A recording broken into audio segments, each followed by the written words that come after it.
from EAS Creations, and I've had a special request from the ladies on the message board to do a glass etching video tutorial. I had a mention on my plate for in the chirp that I did for my sister for her new house at Christmas time. So a lot of the ladies would have wanted to see how I made that plate. I don't have a plate this time. I'm going to use a glass jar, but I think you'll be able to get the same idea. So let's get started. Okay, I'm going to go over with you what you need for the project. The first thing you're going to need is your armor etch. This etching cream can be found at Michael's or Hobby Lobby or AC Moore or probably any other craft store. It is kind of expensive. I think it was $12 at Michael's, and I did use a coupon to get at least half off that because that's quite expensive. Okay. The other thing you're going to need is a sponge or a brush. This is just a dollar store sponge, not my favorite, but it works, so you can use one of those. Your scraper, love the scraper, so you definitely want to have one of these, or you can use a ruler to get those edges down nice and tight. Transfer tape. This stuff is the best stuff next to sliced bread. I tried using contact paper without it and ended up miserable and ready to rip my hair out. So I highly suggest some transfer tape. And the other thing is contact paper. And this is just a scrap leftover that I had from the first trial video that ended up being way too close up and probably would have made you nauseous. So we're going to try this. Alright, another thing that you're going to need is a crayon, and you will see why whenever we start to do the project, preferably a dark crayon. I am going to use a jar because I don't have any extra plates. I know, I'm sorry, I know you all like the blue plate, but I think this will work just fine and you'll get a good idea of what we're doing. Okay, alright, so let's get started.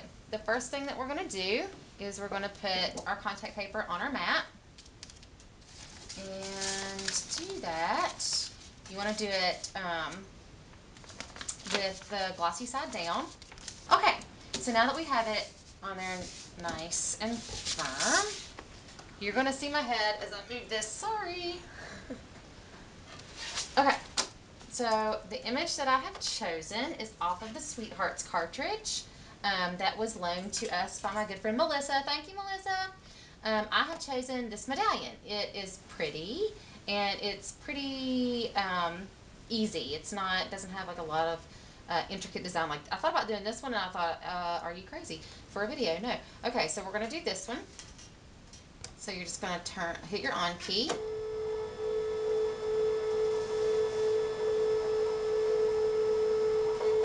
Wow, that took forever. Okay. All right, so my flip key is already on. For contact paper, you are going to use a speed of 3. You can use 4 or 5, but I prefer 3 because contact paper is kind of soft. You're going to use a pressure of 4, and my size is set at 3 1/4 for this, and my yep, this thing right here. My blade depth is at 4. Thank you, Garrett. Okay, so you're just going to load in your mat, load paper, and we want to find our medallion, which again is this medallion off of the Sweethearts cartridge on page 78. And we're going to hit Shift and lost it. Where is it? Right there.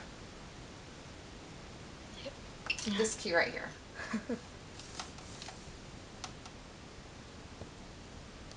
Wait for that image to pop up. Yep, that's the image that I want.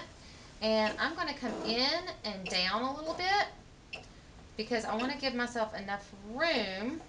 That's probably too much, but that's okay. For my stencil so that I don't have any etching cream going wherever I don't want it to go, because it will do that. Okay, so I'm going to hit cut. And we'll be back.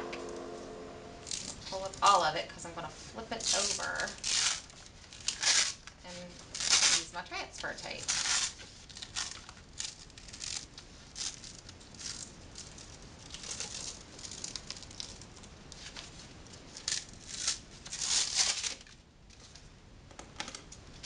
I'm just going to cut this out here, which I want to cut my finger off.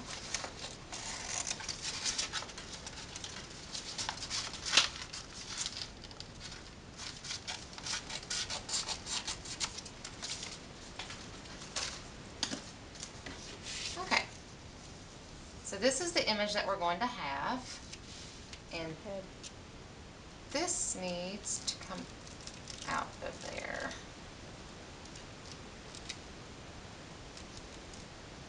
Down there.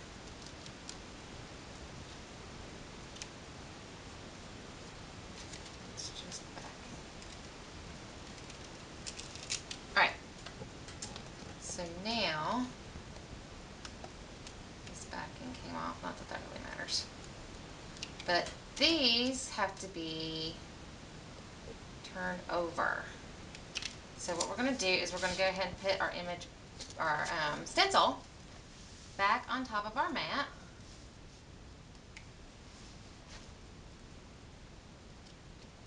Kind of put it down there gently. Doesn't have to be really tight. We're going to pull this up and put it back on here like it's supposed to be, if I can figure out how to get it on there. Alright, so the next thing you're going to do is you're going to cut a piece of transfer tape, and that's plenty big enough for me.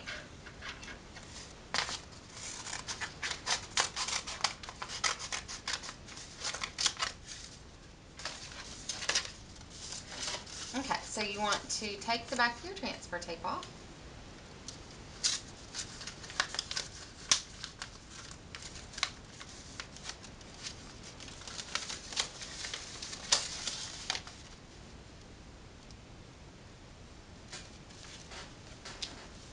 Stick it right down there on your Cricut mat. Now I like to save this so that I can put my etching cream on it, use it like a little dish. Alright, so now that I have my transfer tape on there, I am going to smooth this down just as good as I can get it. Okay, now this is whenever I found that I had a problem. And my problem was that because I'm using clear contact paper, I could not see my image once it was on the transfer tape. And it made it really difficult to place on my glass. So I got the bright idea to use a crayon so that you can still see your image and place it on your glass. So all you gotta do is color.